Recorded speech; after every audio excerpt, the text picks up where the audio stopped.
Hey everybody, Alex Kazor, SteelersDepot.com, back for another Pittsburgh Steelers tape breakdown and analysis. Benny Snell had his first start of his sophomore year on Wednesday. Still funny to say, against the Baltimore Ravens. And while the run game overall wasn't incredibly successful, Mike Tomlin praised Benny Snell, who loves himself some Benny Snell football, he needed to do and release. after the game, and with good reason. And I thought Benny Snell actually had a good game, despite, in spite of the offensive line not being at their best for yet another game. So today we're talking about Benny Snell and what makes him effective, and occasionally how that hurts him as well.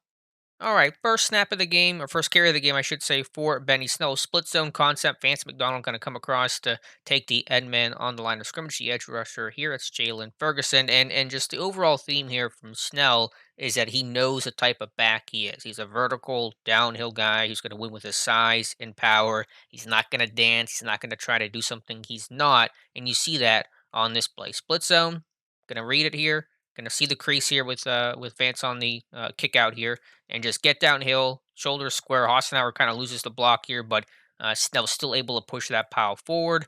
And instead of that being just a 1 yard gain, because Hassenauer loses the block here, it turns into, I believe, a 4 or 5 yard pickup. So this is just Benny Snell getting vertical, getting downhill, carrying a guy the rest of the way, and keeping the offense on schedule here on early downs. I believe this is first and 10. We'll go back and check here. Right now, yeah, first and 10, early in the game. Look at it from the top down view. And again, this could be a negative play, a 0 yard gain, 1 yard gain, but Snell able to keep the legs driving, push the pile forward. Multiple Ravens have to take him down. See Snell pop out at the end there, and it's a good gain on first down. Second quarter here for Benny Snell, 7 yard gain on this run. And again, this is just going to be the same mentality. This is a power scheme, backside guard, David DeCastro pulling here, follow the block, put your foot in the ground, get vertical, plow ahead. That's a little counter action here. I like that changeup because usually, when this counter play, the back's the same side as the puller, kind of makes it some easier tell. So a good tendency breaker here overall. So they're going to pull the right guard here, and then they're going to have Snell follow behind. He's going to get out in space here. And you see him right here, just get vertical, put that foot in the ground, not going to try to bounce this outside, sees the crease here between, looks like the tight end and I believe that's Villanueva, the left tackle, and then just get vertical, put his head down, push the power forward, and gain 7 yards. Look at it from the top down view. Follow the Castro, not going to bounce this one, just going to come up to the inside here, and then put his head down, drive those feet, pick up 7 on first down, put yourself in second and 3. That is staying on schedule, more than staying on schedule for an offense. So one last look at things. Just be vertical, not going to dance, not going to try to make anyone miss. And then right there, put his head down, right into Patrick Queen, carry some guys forward, pick up an extra couple of yards, and put yourself in second and 3. Benny Snell didn't catch many passes at Kentucky because they just handed the football off to him so often. He hasn't caught many in the NFL either. I think 2 last year, a handful this year. But he actually has good hands. I mean, I've seen some clips of him at workouts and pro days and stuff where he actually catches the ball cleanly at training camp last year. He does a good job as a receiver. Not that he's electric or anything like that, but he gets the job done. And you see it here, good check down option for Ben on this play. Nothing available downfield. Snell's going to leak out, catch the ball cleanly, and then make a play in space. Stiff arm the linebacker. Again, mentality of we're not going to try to dance around. We're going to kind of give a little look here to the DB, but we're just going to get vertical, get full speed ahead, and drag the 29er for the Ravens a couple extra yards forward. So again, just quick look at it here. Stiff arm, get vertical, good 13-yard pickup. Maybe Snell's best and most important play of the day. This is a 3rd and 3 here to start the fourth quarter. Steelers up 12-7, and a really good job here by Snell to create. Again, trying to run this power run with Matt Filer. It gets bottled up, and then Snell's able to bounce this run, get to the edge, and pick up 10 and move the sticks. And eventually, this results in Juju Smith Schuster's touchdown, the only red zone touchdown Pittsburgh had on the day. But this is not poorly blocked necessarily. I mean, you have a good down block here from a core four. Filer's kicking out his guy, so all that's fine. But just too many guys in the box. The safety here, I think that's Chuck Clark trying to fill the alley, and does a good job of it here. Nothing wrong with what Baltimore did, but Snell's able to bounce off that tackle, get this thing to the outside, and good downfield blocking too by Deontay Johnson, James Washington to sustain their blocks and finish and help spring that one. Receivers blocking on the perimeter is really big for those runs that want to bounce, or those runs that can become 10, 20 plus yard explosive type plays. But overall here for Snell, the strength to take on the safety in the alley, stay clean, stay on his feet, and then bounce it outside, and a really big conversion that leads to Juju Smith-Schuster's touchdown. One thing the run game did do well, they closed out this one with the run game, which is, something they had struggled to do throughout the last couple of weeks. They did it early in the year, but you kind of got back to that there. So there were some small positive signs for this run game overall. Benny Snell, of course, a big part of that.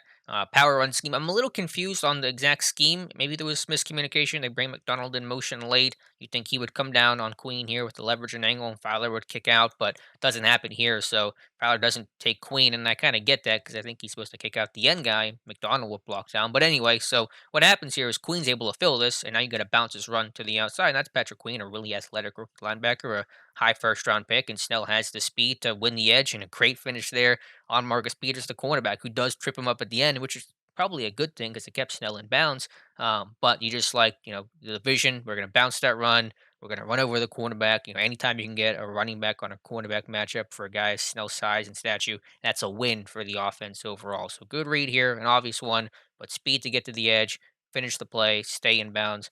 Good stuff there, and that is the play. I will say one of the downsides with Snell is he's the kind of the classic case and adage of if you need, two, he'll get you three. If you need five, he'll get you three, that kind of guy.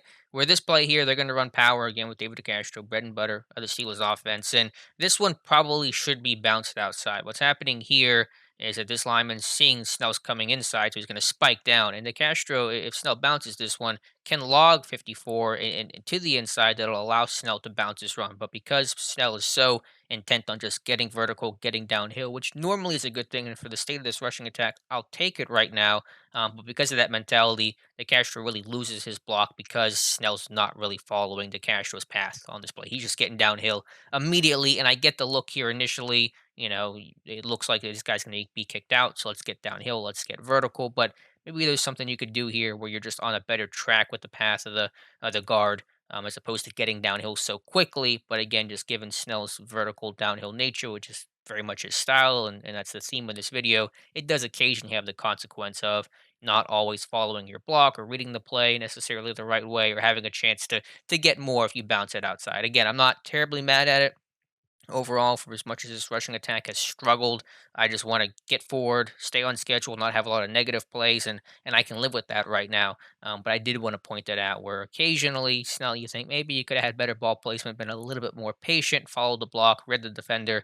Instead, Snell immediately is just going to get downhill, get 3 yards. It's 3 yards, not a terrible play, but obviously there's a chance to get more. Maybe you miss out on situations like this. But overall, happy with Snell. Pass pro was good.